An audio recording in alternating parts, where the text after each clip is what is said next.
বলতেছি না, আপনি চাইলে এই 2 লক্ষ টাকা আপনার হবে, এই আইফোনও আপনার হবে। আপনি কি যাইবেন আমার সাথে?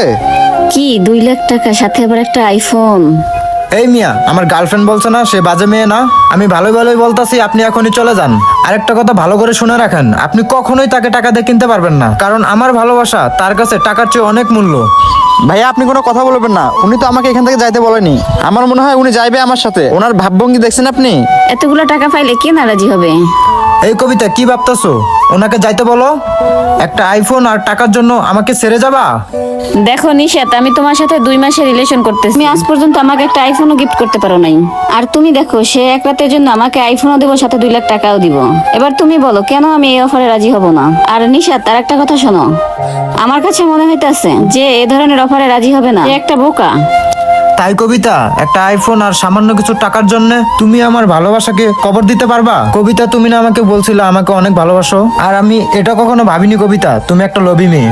তুমি চুপ থাকো, এখানে লুবির কিছু নাই, টাকা হলে সবকিছু পাওয়া যায়। এক্সকিউজ মি ম্যাডাম, আপনার কথা শেষ হলে চলেন যাই। চলো যাই। তোমার নামটা কি বললে না তো আমাকে?